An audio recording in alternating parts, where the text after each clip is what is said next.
영문학과를 졸업을 했고요. 그래서 그 졸업과 동시에 계속 강사 생활을 쭉 했었습니다. 그래서 일반 보습 학원에서부터 입시학원 그리고 전문 어학원까지 다양한 커리큘럼과 시스템 속에서 강사 경력을 쌓아왔고요. 그러다가 첫째 아이가 출산하기 한 달 전까지는 계속 강사 역할을 하다가 이제 출산과 동시에 육아에 돌입하게 되면서 이제 집에서 경력 단절로 지내게 되었어요. 그리고 한 첫째 아이가 3년 정도 이제 어린이집에 보내고 이제 다시 일을 해보자라고 마음을 먹었는데 덜컥 동생들이 생겨버렸거든요. 제가 아들 쌍둥이를 네. 그래서 총 아이가 3명입니다. 네, 놀랍죠? 국가를 위해서 힘쓰고 있습니다. 어쨌든 제가 이렇게 경력 단절로 있으면서도 영어에 대한 그 관심이 워낙 많았기 때문에 저희 아이들을 데리고 엄마표 영어를 계속 꾸준히 했었거든요.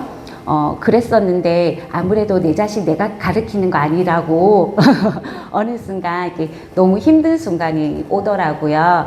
그래서 우연히 저희 집 앞에 있는 공부방에서 강사를 모집한다고 해서 거의 우리 아이들을 버려두고 도망치듯이 이렇게 강사 생활을 한 1년 정도 했는데 제가 이때까지 쌓아왔던 강사 경력이 있어서 그런지 모르겠는데 공부방에서 1년을 지내면서 이거 나도 한번 해볼 수 있겠는데? 라는 생각이 들더라고요. 그리고 그때가 코로나 시국이다 보니까 경제적으로도, 가정 경제에서도 내가 조금이라도 보탬이 좀 됐으면 좋겠다라는 생각이 들어서 처음에는 그냥 작은 공부방, 집에서 할 수 있는 공부방을 열어볼까 하다가 저희 지사장님하고 문의를 드리고 그러다가 공부방보다는 지금은 교습소가 낫겠어요 라고 해서 교습소를 큰맘 먹고 오픈하게 됐고 정말 말씀처럼 처음에는 0명에서 시작했어요. 불도 안 들어오는 상가에서. 그리고 그때가 코로나 시기다 보니까 빈 상가들이 되게 많았잖아요. 그래서 전기도 안 들어오는 곳에서 혼자 친구들을 기다리면서 몇 달을 지냈지만 지금은 잘 성장하여서 1호점에는 원생이 110명 정도 있고요. 2호점도 중등간으로 운영을 하면서 신규 친구들도 점차 문의가 들어오고 있습니다. 그리고 요 밑에 제가 인터뷰하면서 드린 말씀인데 저는 성공이 목표가 아닌 매일 성장하는 원장이 되고 싶어요 라고 말씀을 드렸던 게 성공이라는 가정 속에서 저는 계속 성장을 하고 싶지 그 결과에 만족하고 싶지는 않더라고요. 그래서 항상 그걸 모토를 가지고 있어서 교습소에서부터 계속 학원으로도 그리고 또 2호점으로도 계속 성장할 수가 있었던 것 같습니다. 원장님들도 여기 계신 원장님들도 미래인을 선택하셨을 이유가 분명 있으실 건데요. 제가 미래인을 선택한 이유는 우선은 저는 제가 옛날 사람이라서 그런지 모르겠는데 화려하게 움직이는 동영상이 많은 패드보다는 친구들이 직접 책장을 넘기고 손으로 글을 쓰고 읽고 할 수 있는 책을 통해서 배우는 아날로그식의 학습 방법이 우선 첫 번째로 마음에 들었고요.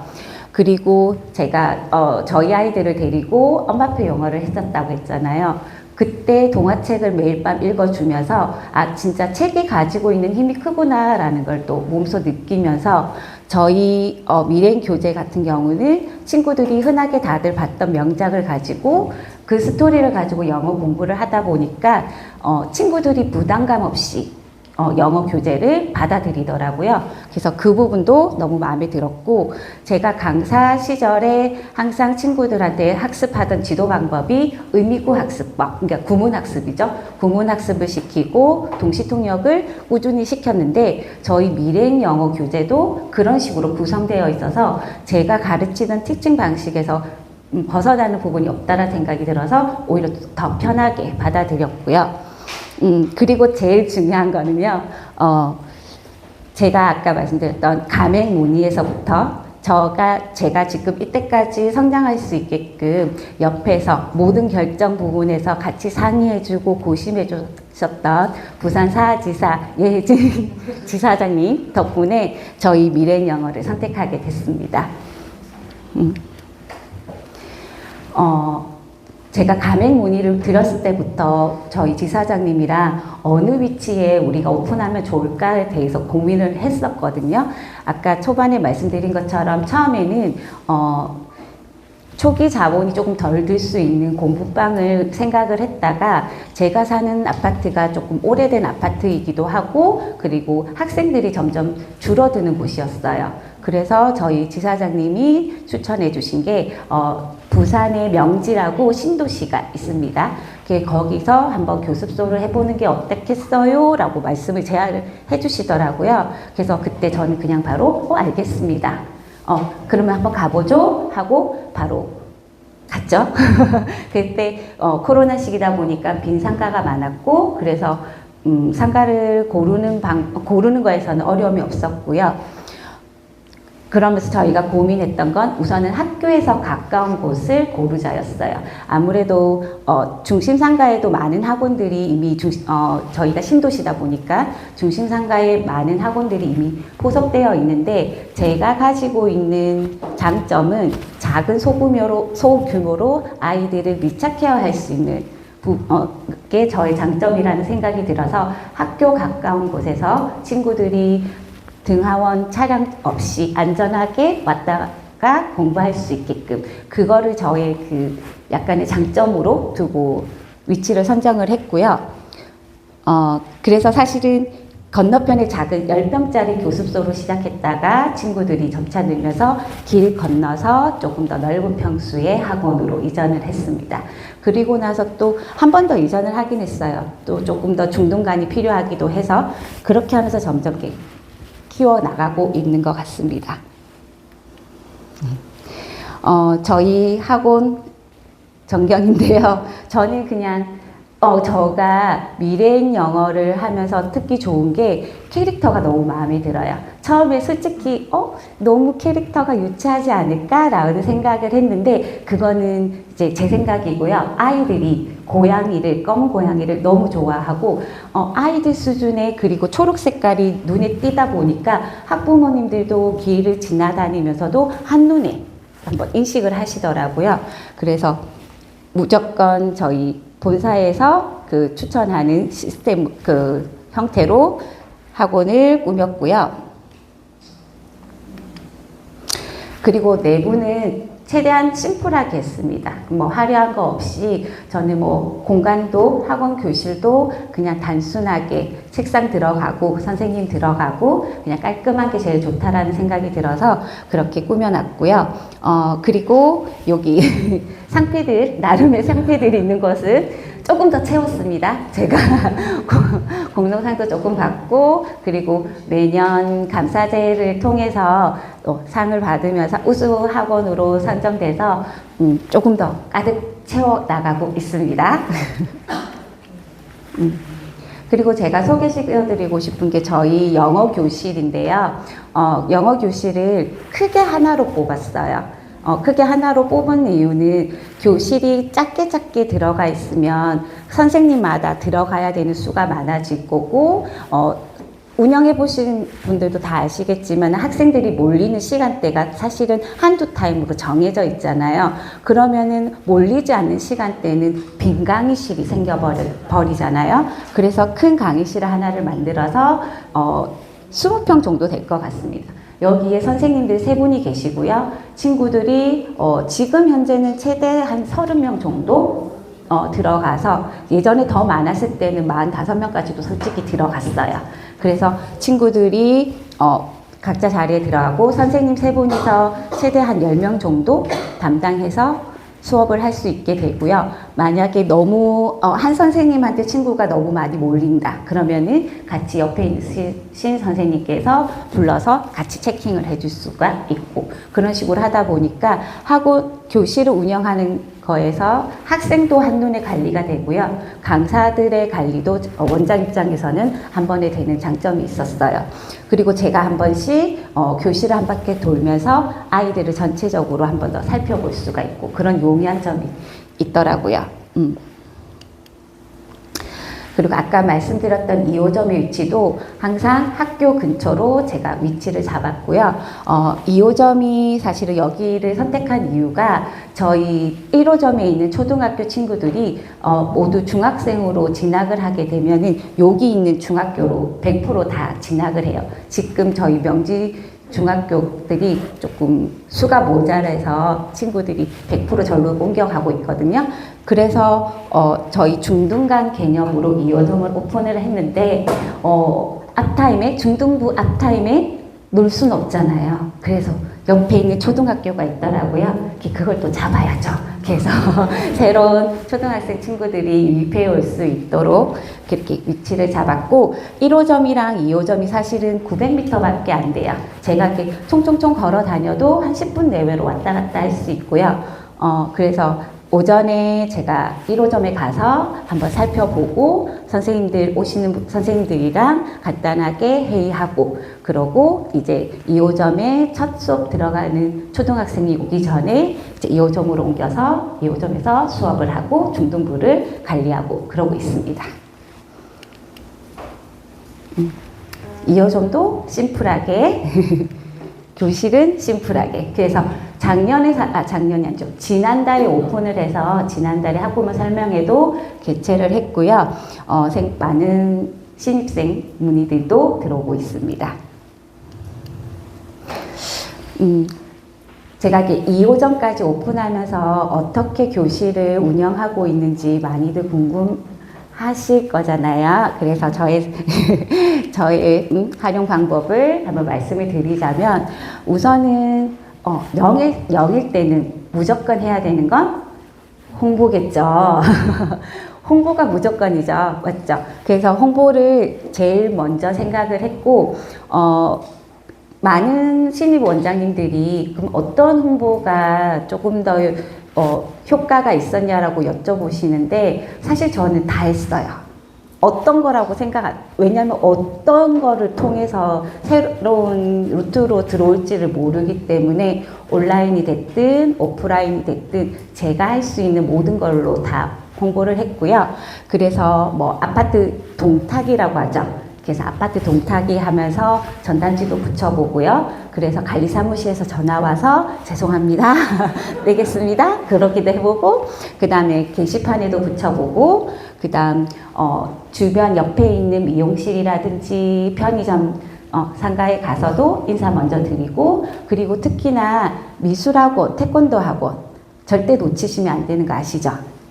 피아노 학원 가서 먼저 인사드리고 음료수도 드리고 학원 오픈했습니다. 그래서 친구들 소개도 좀 부탁드려요 하면서 조금 평상시에 그렇게 친근하게 많이 다가갔고요.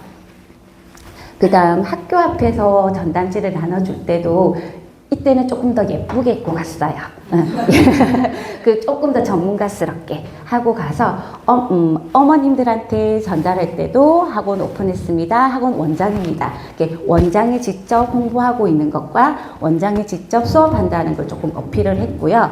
그리고 친구들한테 나눠줄 때도 재원생들이 이제 몇 명이 생기면 그 친구들을 되게 반갑게 맞이해요. 막 두 팔 벌려서 왔어 누구야 하면서 누구 친구니 우리 재원생 친구니 하면서 선물 하나 더 주고요. 그리고 어머님들이 보고 계실 때 저희 재원생들 손잡고 끌어안고 막 가는 즐거운 모습도 보여줬어요. 약간의 퍼포먼스입니다. 그런 식으로 홍보를 많이 적극적으로 했고요. 그리고 아까 그 영명일 때 그리고 전기가 안 들어왔을 때 그때도 앞에 현수막을 걸어서 할인 이벤트를 계속 게시해 놓고 전기가 안 된다라는 건 겨울이었거든요. 12월 겨울이었는데 그냥 정말 보조 배터리 하나 들고요. 전등 꽂아서 스탠드 전등 하나 꽂아서 노트북은 그냥 집에서 충전해 온 거 가지고 앉아 있었어요. 네, 신기하죠. 그래서 너무 도도도도 떨어서 집에 가면은 온몸이 아플 정도로 그랬는데도 그 시간이 너무 즐거웠어요. 내가 내 스스로 뭔가를 시작한다는 것 자체가 너무 즐거워서 그 시간이 참 즐거웠던 것 같아요. 그래서 그렇게 항상 학원을 오픈을 시켜놨기 때문에 지나다니시는 어머님들이 저 학원은 아침 일찍부터 문 열려 있네. 저 선생님은 학원 앞에를 또 청소하시네. 그리고 늦게까지 불이 켜져 있네. 사실 간판도 저희는 지금도 꺼놓지 않아요. 밤에도 항상 불이 켜져 있고, 그리고 제가 업무로 좀 늦게까지 일할 때도 항상 불을 밝혀 놓습니다. 그래서 저희 친구들이나 저희 학부모님들이 원장님 언제 퇴근하세요? 라고 오히려 걱정할 정도로 이제 불을 밝혀 놓는 편이고요. 그 다음, 이거는 제가 교습소, 이렇게 작은 교습소를 운영할 때는 학원 분위기가 밖으로 조금 소문이 났으면 좋겠다고 싶어서 일부러 문을 열어놓고 수업도 했어요. 그래서 아이들하고 영어 소리 내는 모습, 막 애들이 까르까르 웃는 소리, 그런, 앞에 유치원이 있었거든요. 그래서 유치원 다니는 친구들이 하원할 때 왔다 갔다 하면서 들을 수 있게끔, 엄마, 그러면 나는 나중에 영어 공부할 때 저기 갈래. 정말 그렇게 해서 등원하는 친구들도 많았었거든요.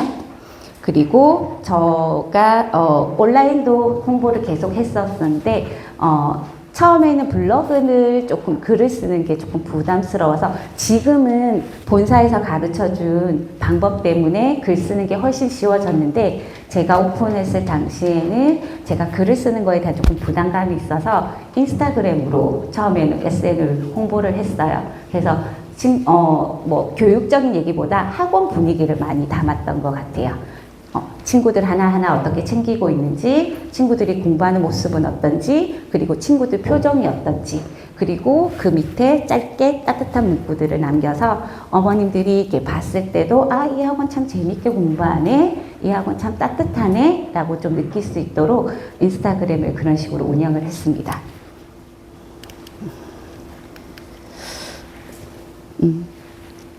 그러면서 이제 홍보가 되다 보면 이제 친구들이 한두 명씩 이제 유입이 될 거잖아요. 그때 제가 성장하면서 중요하게 생각했던 부분들이 있는 것 같아요. 회원이 없을 때는 사실은 초조할 수밖에 없잖아요. 왜 안 오지? 왜 안 오지? 근데 저는 그때 오히려 더, 이때 내가 교재 연구를 할 수 있겠다. 이때 내가 더 크게 성장할 거니까 시스템에 대한 구상을 해볼 수가 있겠다. 그래서 그 시간에는 항상 교재를 연구를 했고요. 그 다음에 어떻게 공부할지 고민을 했고, 그리고 저는 유튜브에서 지금은 저희 미래엔에서도 성공하신 선생님들의, 원장님들의 사례를 올려주시지만 그 부분도 많이 활용을 하고요. 그 당시에는 유튜브에서 막 성공 타 브랜드 성공 사례를 보면서 공부를 했어요. 상담할 때는 요런 팁이 있네, 홍보할 때는 요런 팁이 있네 하면서 그 당시에는 그런 공부를 많이 했었고요. 그러고 이제 친구들이 한 10명 정도 어느 정도 모이고 나서는 어머님들한테 어필을 해야 되잖아요. 그래서 10명 정도면은 솔직히 수업 시간에 동영상 찍고 하는 게 바쁘진 않았거든요. 그래서 수업하는 모습들을 동영상을 찍어서 어머님들한테 어떻게 수업하고 있는지, 어머니들이 제일 궁금해 하시는 게 학원은 그래 보내놨는데 어떻게 도대체 공부하는 거야? 라고 제일 궁금해 하시거든요. 그래서 수업하는 모습을 찍어서 보내드리기도 했어요.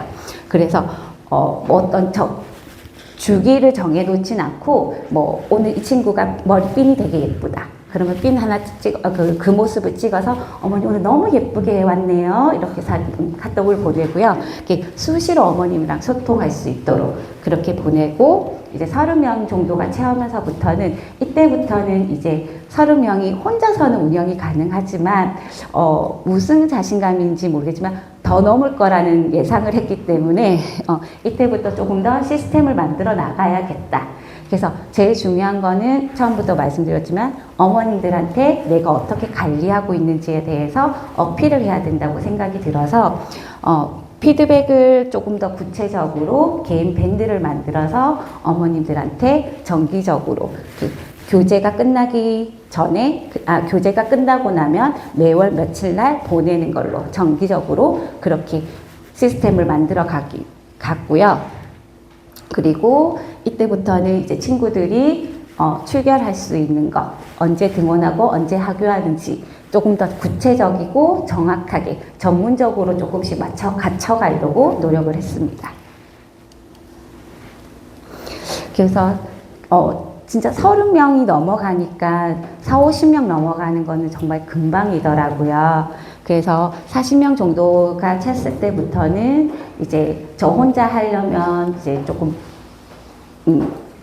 그 친구들을 놓치는 경우가 있을까봐 이제 보조 선생님이죠. 채점 강사 선생님, 보조 선생님을 채용해서 조금 더 제 수업을 같이 보조할 수 있도록 그 선생님을 키워서 나중에 제가 학원으로 갔을 때 또 하나의 선생님이 될 수 있도록 그때부터 조금씩 트레이닝을 시켰고요.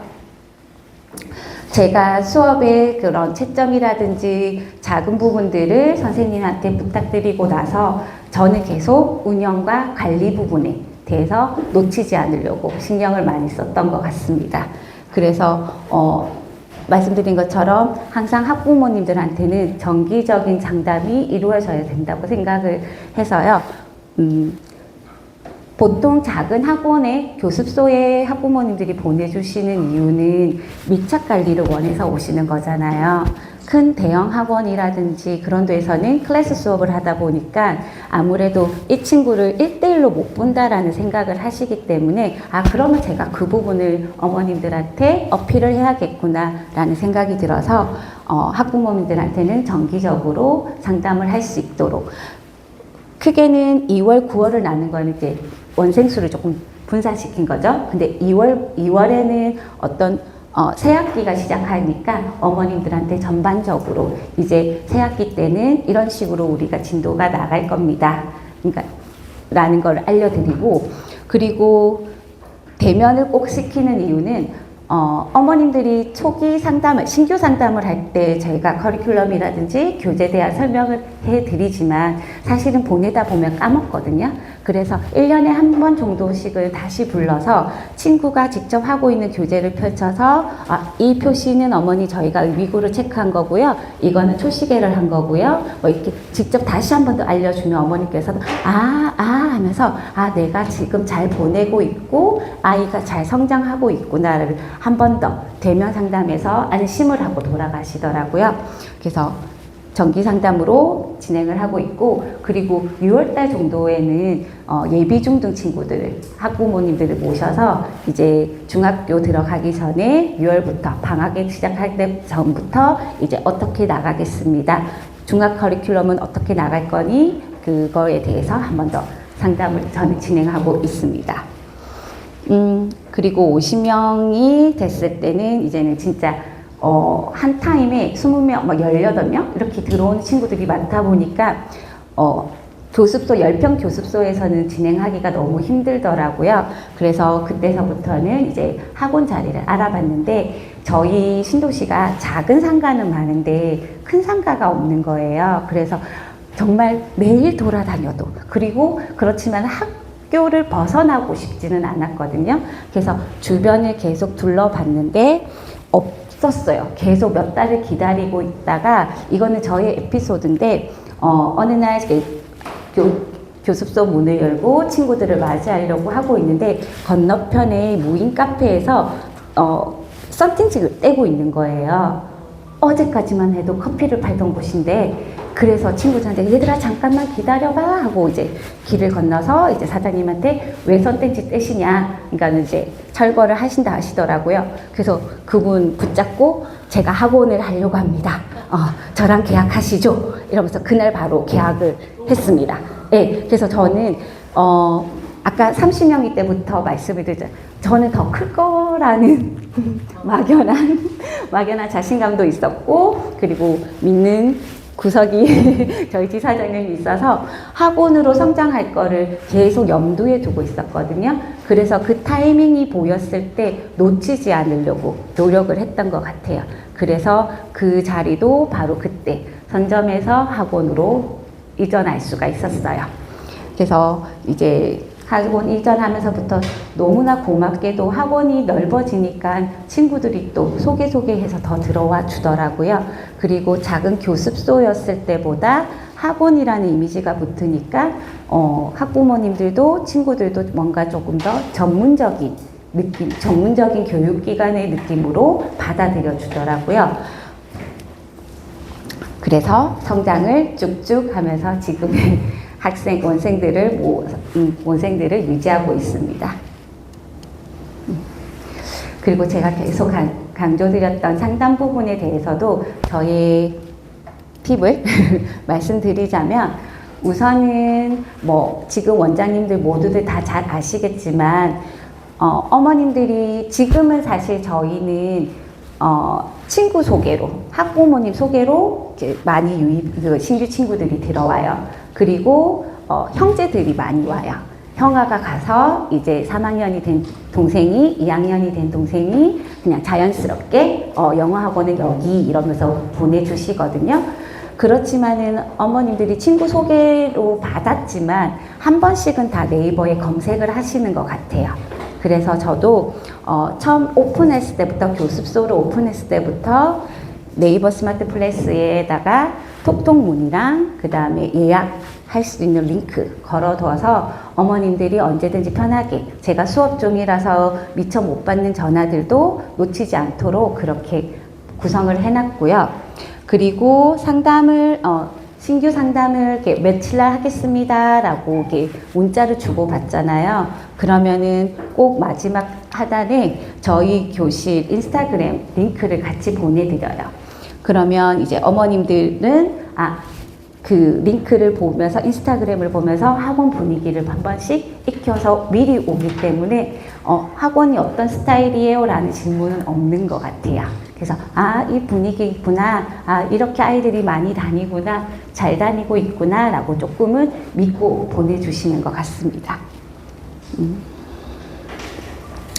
그리고 제가 신규 친구들 상담할 때 저만의 노하우인데요. 저는 이제 친구가 오면은 항상 어머님과 간단한 기본 정보를 주고받고 나서 학생에게 항상 눈을 맞춰요. 그러니까 친구한테 영어 그동안 힘들었지? 선생님이랑 하면 안 어렵고 재밌어. 편하게 해줄게 라는 식으로 친구 이름을 계속 불러주면서 뭐 테스트를 할 때도 괜찮아. 너가 모르는 건 선생님이랑 이제 할 거야. 선생님이 너가 모르는 게 뭔지 알아야 너를 도와줄 수 있으니까 그걸 알아보려는 거지 너의 성적이 궁금한 게 아니야 라고 안심을 시키면서 그렇게 친구한테 항상 시선을 두면서 상담을 이루고 있고요. 어머님한테는 뭐 깨끗한 샘플 교재보다는 이것도 약간의 퍼포먼스인데요. 저희 친구, 재원생 친구 파일을 아무거나 꺼내서 어머니한테 보여드려요. 그래서 저희 학원에서는 이렇게 수업을 하고 있습니다. 사실은 모든 친구들이 같은 진도표로 수업을 진행하기 때문에 어느 교재를 꺼내도 똑같이 필기가 되어 있고, 뭐 친구에 따라 뭐 맞는 개수는 틀리겠지만 똑같이 표시되어 있고 똑같이 체크가 되어 있기 때문에 어느 거를 꺼내줘도 그 자신감으로 어머님한테 보여드리거든요. 그래서 제 학생 친구들 거를 교재를 보여드리면서 저희 교재는 이렇게 진행이 됩니다. 그리고 파닉스 하는 친구들한테는 교재가 심플하지만 저희가 뭐 팟펜이라든지 그다음 패드로 음원 노출로 충분히 시키고 있습니다. 그 부분을 강조하고요. 그리고 고학년 친구들한테는 꼭 리딩타운을 꼭 같이 보여드려요. 어머니한테, 친구들한테도. 왜냐하면 잘 아시겠지만은 리딩타운이 단순히 다독뿐만이 아니라 친구들이 독해 부문을 가지고 오답 문법으로 글을 쓰기 훈련을 시키잖아요. 그래서 친구들이 중학교 갔을 때 서술형 평가가 어떻게 대비가 되는지에 대해서 어머님들한테 교재를 보여드리면 와, 이렇게 어려운 것까지 해요? 라고 놀라시거든요. 그래서 고학년일수록 스토리 단계의 어느 교재들인지 그리고 리딩타운 교재까지도 반드시 보여드리고 있습니다. 그러면서 이제 고학년한테는 이제 중등 대비를 위한 서술형에 대한 중요성도 한 번 더 어필하게 되고, 스토리타운으로 이용해서 친구들이 정독을 했기 때문에 정확하게 적을 수 있는 부분까지도 조금 더 강조해서 상담을 이루고 있습니다. 그리고 이제 신규로 들어온 친구들 관리가 제일 중요하잖아요. 그래서 친구랑 수업한 첫날 바로 문자를 보내드려요. 어떤 교재를 선정해서 수업을 진행하겠다. 지금은 아직은 친구가 다 파악이 안 됐으니 일주일 정도 친구랑 서로 친구를 파악한 후에 제가 학습적인 부분들은 다시 일주일 뒤에 연락을 드리겠습니다 라고 미리 알려드리거든요. 그러고 나서 일주일 뒤에 친구랑 일주일 수업을 해보니 이런 부분들을 조금 어려워하고 이런 부분들은 잘하네요. 그래서 앞으로는 이렇게 진행하겠습니다 라고 한 번 더 문자를 보내드리고 한 달 차나 이제 교재가 끝났을 때 이제 정식 이제 피드백을 드리죠. 어떤 교재를 마무리했고 앞으로 어떻게 진도를 나가겠다. 그래서 그렇게 첫 신규 친구들은 첫 달을 되게 공들이고 그 다음 둘째 달, 셋째 달까지만 공들여서 피드백을 드리면 어머님들이 그 다음부터는 신뢰하고 많이 맡겨주시는 것 같았습니다.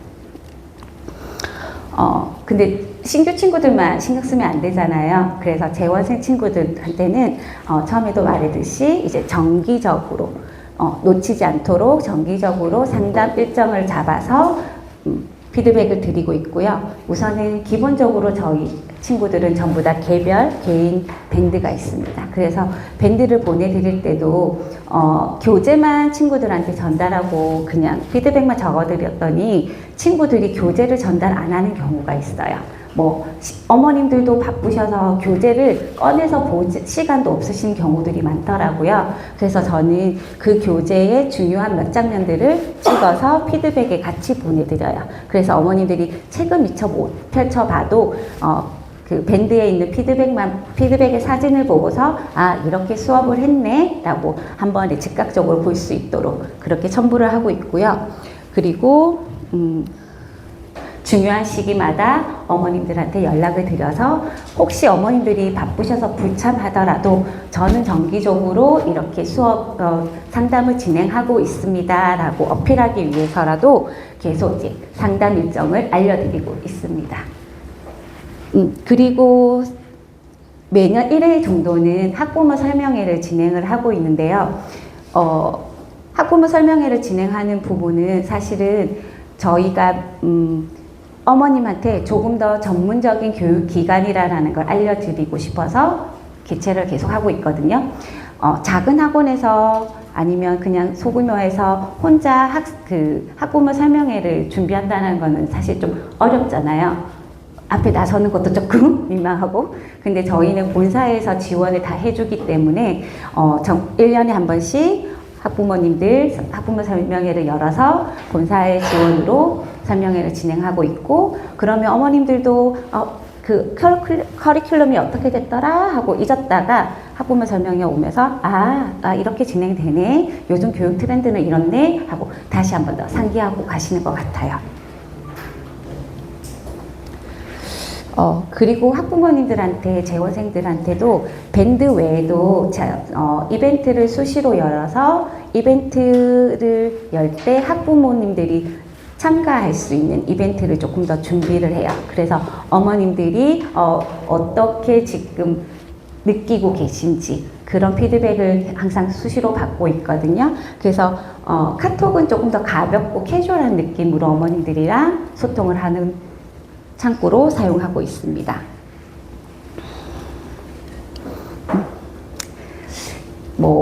상담만 잘하면 되는 거 아니잖아요. 아이들이 성장을 해야 되잖아요. 근데 사실은 원장님들도 느끼시겠지만은 저희 미래인 교재가 너무 잘 구성되어 있어서 저희 미래인 교재대로 친구들을 가르쳤더니 잘 성장하더라고요. 그래서 그 교재들마다의 제가 중요하게 생각되는 부분들도 한번 얘기 드리도록 하겠습니다. 우선은 제 첫 단계죠. 파닉스 단계. 첫 단계이기 때문에 친구들이 영어라는 거에 대한 부담감이 없도록 우선은 편안한 느낌이 들 수 있도록 수업을 진행하고 있고요. 그리고 아이들이 첫 번째 주처럼 지치지 않게 파닉스 단계는, 제가 생각하는 파닉스 단계는 소리 노출이 충분히 되어야 되고 친구들이 그 소리를 듣고 발화하고 그리고 글자를 읽어낼 수 있으면 된다라고 생각을 해요. 근데 거기에 단어 시험을 친다든지 받아쓰기를 친다든지 너무 많은 업무를 주지는 않습니다. 그래서 물론 그 중에 친구들마다 다르죠. 충분히 해낼 수 있는 친구면은 시키지만 보통의 친구들한테는 파닉스 단계는 네가 잘 듣고 입 모양을 정확하게 해서 발화하고 글자 문자를 정확히 읽어내는 거야 라기 때문에 그 부분만 집중해서 친구들하고 진행을 하고 있기 때문에 친구들이 영어 할만한데? 별거 아닌데? 이렇게 첫 단추를 좀 쉽게 받아들일 수 있도록 신경을 쓰고 있습니다. 그리고 저희가 파닉스 동영상이라고 홈페이지에 가면은 있어요. 그래서 친구들이 항상 음원 노출이 될 수 있도록 그거 외에도 저희가 포커스 학습이라든지 본사에서 이미 준비되어 있는 도구들이 너무 많거든요. 그래서 그것만 잘 활용해도 친구들이 파닉스 단계는 너무 수월하게 잘 넘어가 주는 것 같고요. 그리고 제가 파닉스 단계를 좋아하는 게 단계별로 단모음, 장모음, 이중 여러 가지가 있잖아요. 근데 그 속에서도 사이드 워드를 친구들한테 노출시키고 문장 읽기를 노출시키고 그 단계가 되게 촘촘하게 되어 있어요. 그리고 저는 파닉스 단계 할 때 띵 교재도 같이 활용을 합니다. 친구들이 응가 조합만 하면 솔직히 좀 질리거든요. 그래서 또 응가 조합이라는 게 한 달 딱 배웠다고 완벽해지지는 않잖아요.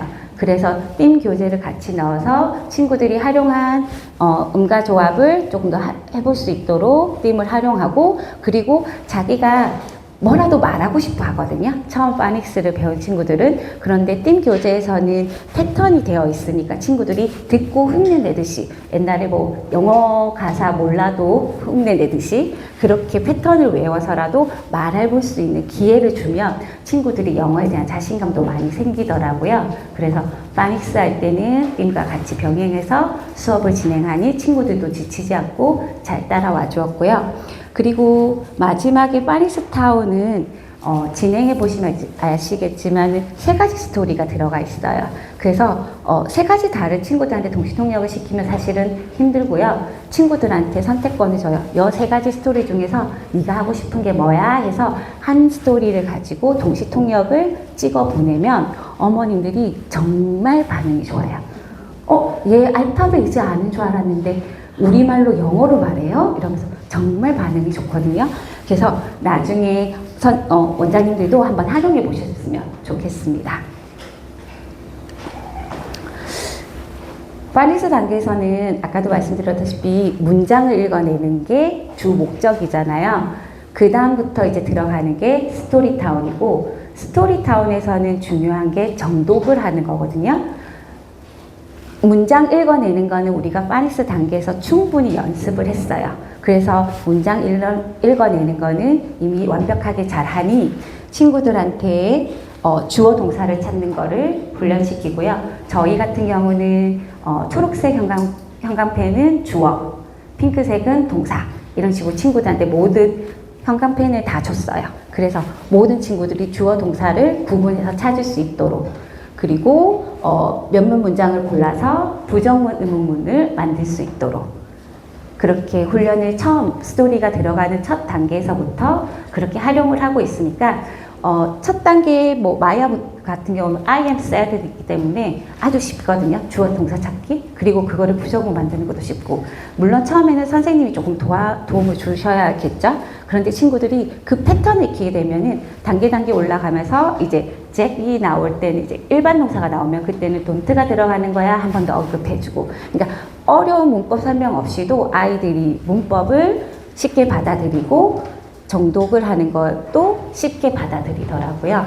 그런 식으로 진행을 하고 있고 그 다음 우선은 저는 스토리타운은 본사에서 말해주는 진도표 그대로 진행을 하고 있습니다. 특히 이 부분이 저는 또 진행을 하면서 중요하다고 생각하는 게 혼자서 운영을 했을 때는 사실은 이렇게 저렇게 막 변행하고 할 수 있었거든요. 근데 지금은 선생님을 3분을 모시고 있는 입장에서는 선생님들도 저와 같은 패턴으로 학생들을 가르쳐야 되잖아요. 그렇기 때문에 정해진 진도표가 있기 때문에 어느 선생님한테 어느 누가 가도 같은 식으로 수업이 진행되기 때문에 되게 심플하고요. 되게 진행이 척척척 되는 것 같아요. 친구들도 자기들도 이미 몸에서 체화가 됐기 때문에 어려움 없이 수업을 진도를 나갈 수가 있고요. 그리고 스토리타운에서는 정독이 목적이라고 했잖아요. 그래서 선생님들 중에 막 자기 얘기를 더 넣으시려는 선생님들이 계세요. 좀 더 가르쳐 주고 싶어서. 근데 선생님들한테 덜어내라고 말씀을 꼭 드려요. 알라딘에서는 비동사가 목적입니다.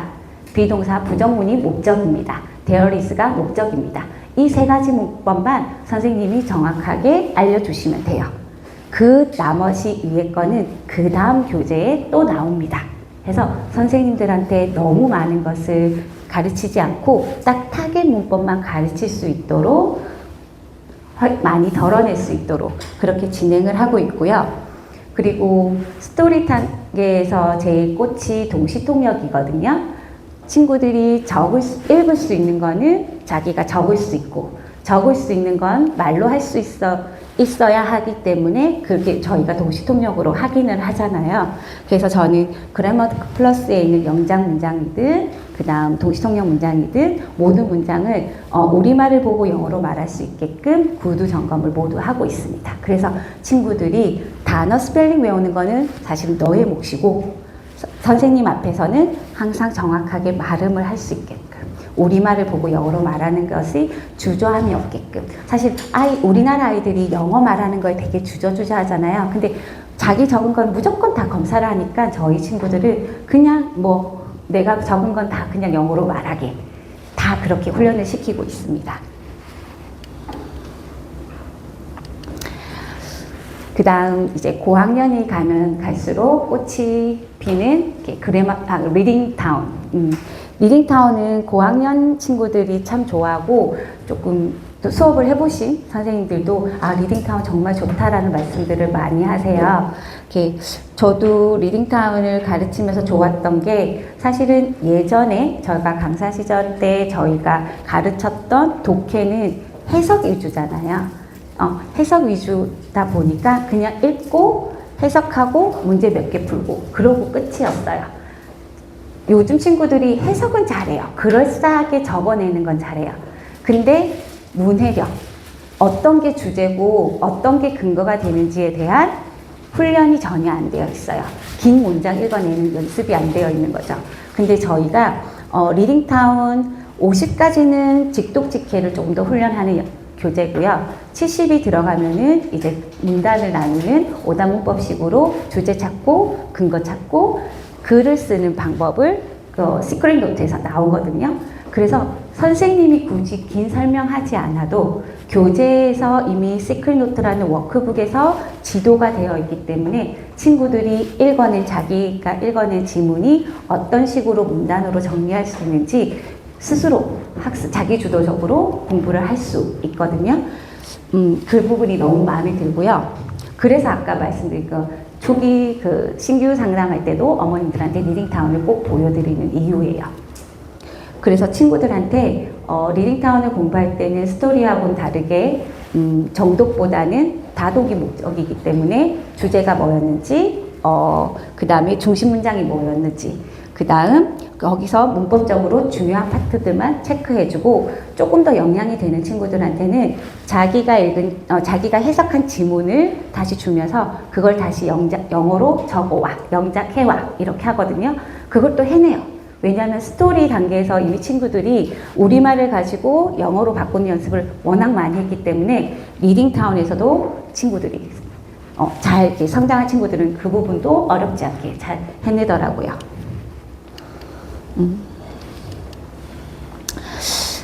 사실 중학교 부분이 저랑 초등학교 때부터 같이 성장했던 친구들은 중학교 과정에서 어려운 게 없어요. 스토리를 하고 리딩타운을 했고 문법을 했기 때문에 중학교 과정 가면 그냥 자기가 알아서 해요. 정말로 중학교 시험 대비 문법을 제일 걱정한다면 친구들이 초등 단계에서부터 그래머번을 했고요. 그래머 타운을 했고요. 이미 노출되어 있는 문법 사항이 워낙 많기 때문에 중학교 들어가서는 중학교재인 중학영문법이나 올인원을 볼 때 그냥 문제 형식을 조금 더 다양하게 푼다? 그런 식으로 훈련이 되고요.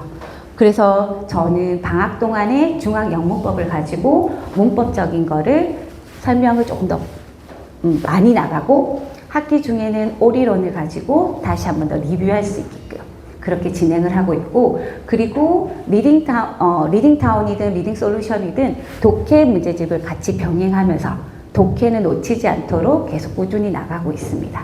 그리고 저희가 리딩타운이 너무 고맙게도 170, 230, 그 리더스 솔루션도 계속 나오고 있잖아요.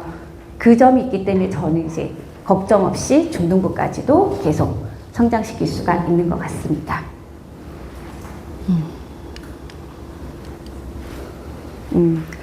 사실 제가 공부를 저희 학원이 빡시게 시킨다고 조금 소문이 났어요.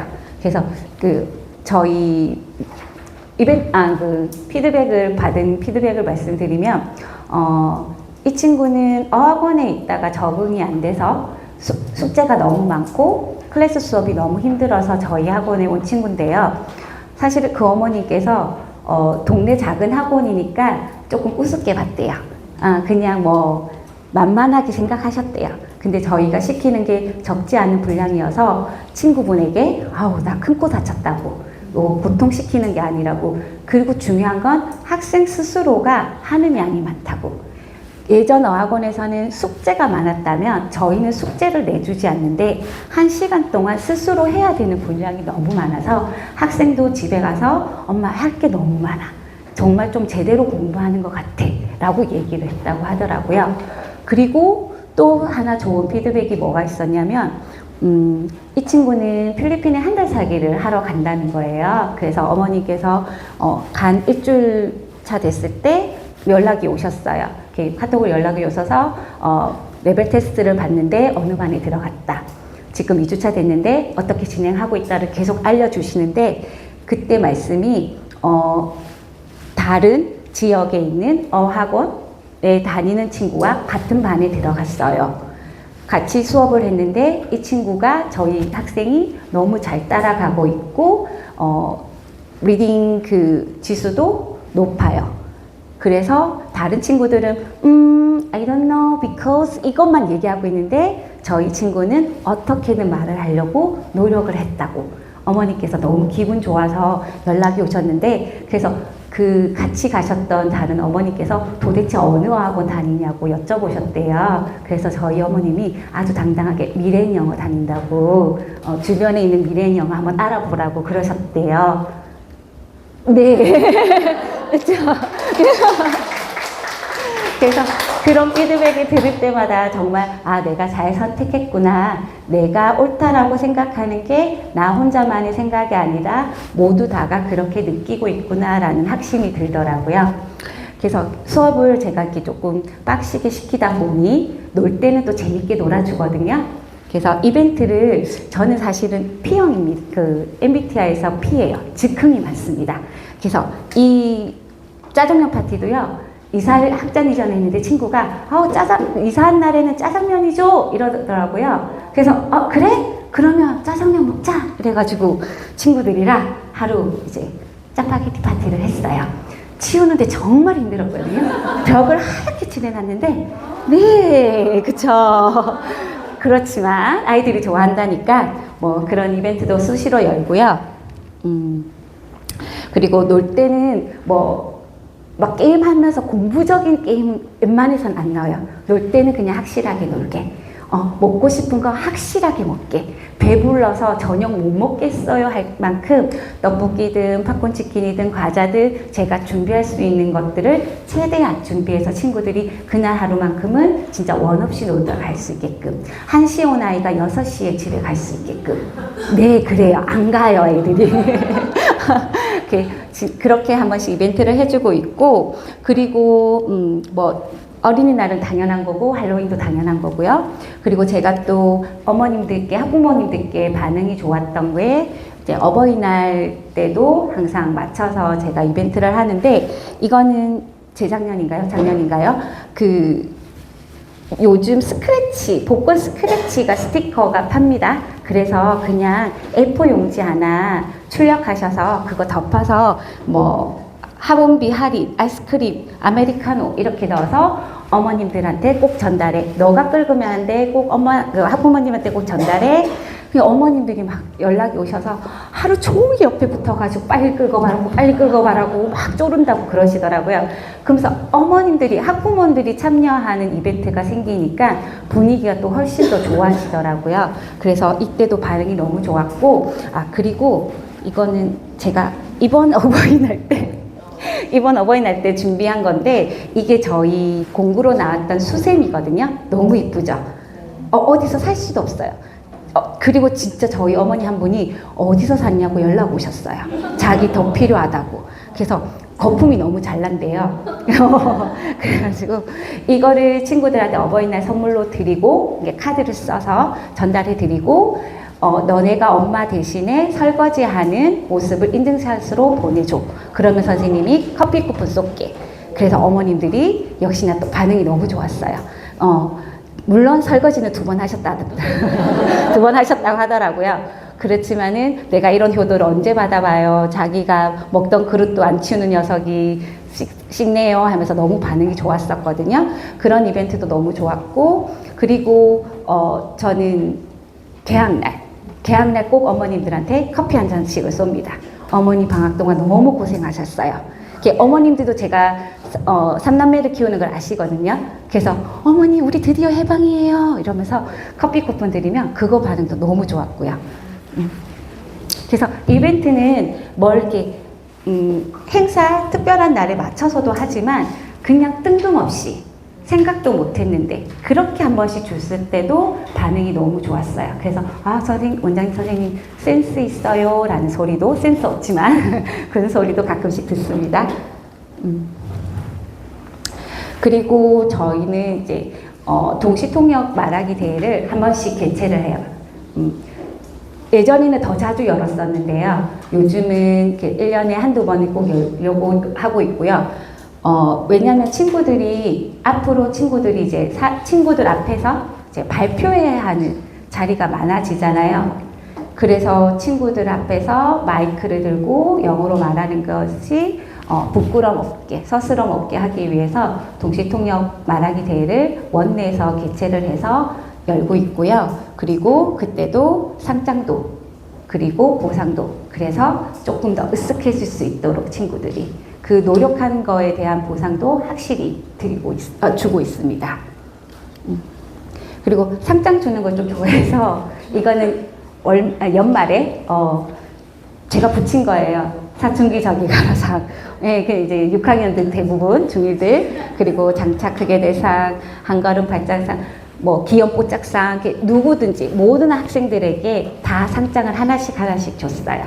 그래서 너가 1년 동안 고생한 거 너무 칭찬한다 이렇게 인사도 해주고, 그리고 이때는 라면 한 박스 전달해서 뭐 어머님이 이렇게 가족끼리 컵라면 파티했다 너무 좋았다라고 인사도 해주시더라고요.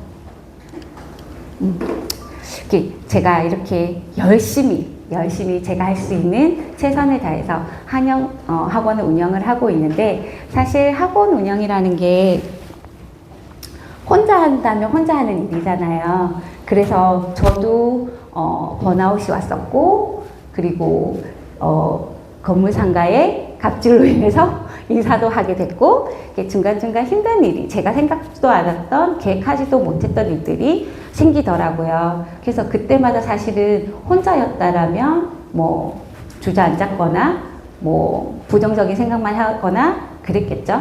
근데 저는 너무 감사하게도 제가 지금 5년 차인데 미래인 영어 학원을 잘 운영할 수 있었던 거는 무엇보다도 함께였기 때문이라고 생각합니다.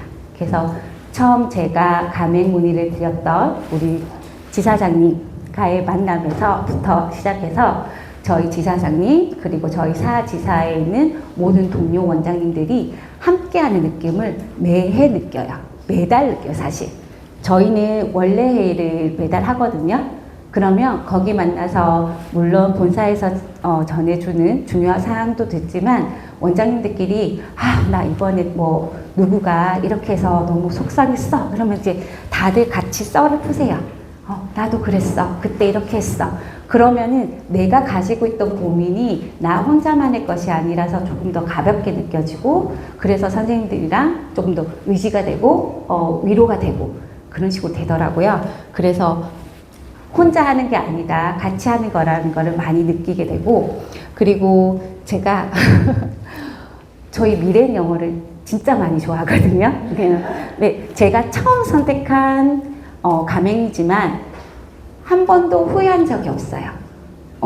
교재도 너무너무 만족스럽고요. 그리고 저희 본사 직원분들도 우리 팀장님, 과장님, 대리님 정말 학부모 설명회에서든 저 감사제에서든 이렇게 메타인지 과정에서든 항상 만날 때마다 정말 가족같이 반겨주시고 저의 성장을 응원해 주시고 그리고 제가 발전할 수 있도록 모든 걸 다 깔아놓으셨어요. 물론 그분들의 일이신데 저는 그거를 너무 흐름을 잘 타서 쭉쭉 성장할 수 있었다라는 거를 너무 느끼고 있거든요. 뭐 이거는 저희 원래 회의고요. 항상 여러 원장님들이랑 같이 모여서 서로 얘기도 많이 하고 저희 지사장님이 항상 말씀하시는 게 있어요. 내가 말 좀 하자. 왜냐면 원장님들끼리 사이가 너무 좋아서요. 맨날 얘기를 하니까 저희 지사장님 나도 말 좀 하자. 그만 좀 해라. 이렇게 할 정도로 사이가 너무 좋고요. 그리고 본사에서 진행하는 여러 이벤트들이 있잖아요. 그런 때 감사제도 그렇고 이거는 저희 경상권의 신년회 모임도 있고 만날 때마다 너무 감사함을 느끼는 게 부산 사지사에 있는 원장님들만 만나도 너무 큰 힘을 얻는데 마산에 계신 분, 진주에 계신 분 또는 뭐 구미에 계신 분들이 같은 또 식구라는 걸 많이 느껴요. 거기서도 같이 같은 고민들을 공유하고 또 운영하는 팁들도 공유하고 그래서 네 한 해 한 해 넘어가시면서 그걸 정말 더 많이 느끼실 거예요.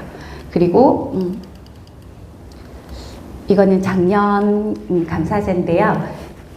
저기 두 번째 왼쪽에서 두 번째가 저고요. 공로상 받았습니다. 잘해봤고요. 저도 사실은 나서는 걸 좋아하는 성격은 솔직히 아니에요. 보시겠지만 여기 아이분들이 이번 기수에 많다고 하시던데 저도 극아이거든요. 근데 제가 용기 내서 이 자리에 설 수 있는 거는 제가 받은 도움이 너무 크기 때문에 제가 드릴 수 있는 작은 도움이라도 원장님들한테 나눠드리고 싶어서 용기 내서 이 자리에 섰거든요. 그래서 그런 것도 본사에서 잘했다고 상도 주시더라고요. 그리고 이번 감사제에서는 제가 특히나 모이는 게 저희가 이렇게 전국구가 다 모이잖아요. 작년 감사제 같은 경우는 1박 2일로 저희가 숙박을 하면서 진행을 했는데 원장님들하고 그러니까 제가 항상 부산에서만 머무는 사람인 줄 알았는데 전주에 계신 분 아니면 뭐 제주에 계신 분 이번에는 우수 원장 해외 연수에서는 제주 원장님하고도 친해졌어요. 그러면서 나의 무대가 그냥 내 동네가 아니네. 그냥 우리 부산이 아니네. 어째 보면 내가 이 전체를 전국을 다 나의 활동 범위로 넓힐 수가 있네라는 걸 미래인 영어를 통해서 알게 됐고 가능하게 됐어요. 그래서 이것도 저 왼쪽에 접니다. 상태가 좀 안 좋아요. 3박을 했는데요. 너무 재밌었어요. 사실 저는 동남아를 처음 가봤거든요. 뭐 이런저런 아니고 처음 가봤는데 호핑 투어? 그것도 물속에 들어가는 거 처음 해봤어요. 그래서 달달달달 떨면서 들어갔는데 너무 재밌더라고요. 사실 뭐 해외 연수라고 하니까 딱딱한 분위기를 생각할 수도 있는데 어떻게 보면은 1년 동안 고생했다라고 본사 측에서 위로해주고 힐링해주고 격려해주는 자리더라고요. 그래서 다른 전국에 있는 다른 원장 선생님들이랑도 친해지는 계기가 되었고 1년 동안 고생한 나를 조금 위로도 하고 힘도 할 수 있는 너무너무 값진 시간이었어요. 여기 있는 원장님들도 내년에 같이 뵙는 걸로 해요. 네.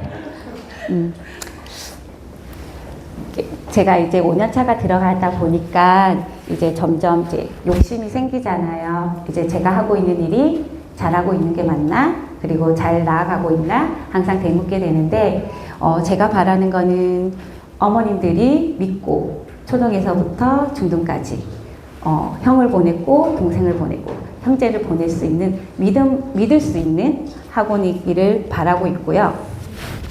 그리고, 제가 예전에는 그냥, 나 열심히 해야지, 잘해야지, 라고만 생각을 했어요. 근데 모두가 열심히 해요. 모두가 잘하고 계시고. 그런데 어느 순간 저희 대표님이 해주신 말씀에, 목표를 다시 구체적인 숫자로 내가 표현을 해야겠다라고 깨닫고 나서, 나 50명, 올해는 50명 할 거야. 올해는 100명 채울 거야. 작년에 저는 나는 2호점을 낼 거야가 저 스스로에게 주는 약속이었거든요. 그거를 다행히 지켰고요. 그래서 2호점을 낼 때 주저함 없이 2호점 낼 때도 나름 에피소드가 있었던 게 설날 연휴였어요. 그래서 2호점 자리를 살펴보고 있는데 없는데 설날 연휴에 당근 부동산에 제가 딱찜했던 곳에 상가가 올라온 거예요. 그래서 밤 11시 반에 연락을 했어요. 거기 관심 있다. 내일 바로 계약해 보겠다. 네, 주저하지 않았습니다. 주저하지 않을 수 있었던 거는 그 전부터 계속 계획을 했기 때문에 가능했다고 생각을 해요. 타이밍을 놓치지 않기 위해서. 그래서 제가 저의 목표를 구체적인 숫자와 구체적인 무언가로 정해놓으니 할까 말까라는 고민을 안 하게 되는 것 같았어요. 그래서 여기 있는 원장님들도 같은 지사님들을 믿고 같은 동료 원장님들을 믿고 그리고 우리 미래는 영어를 믿고 하신다면 저와 같이 고! 할 수 있을 거라고 생각합니다. 감사합니다.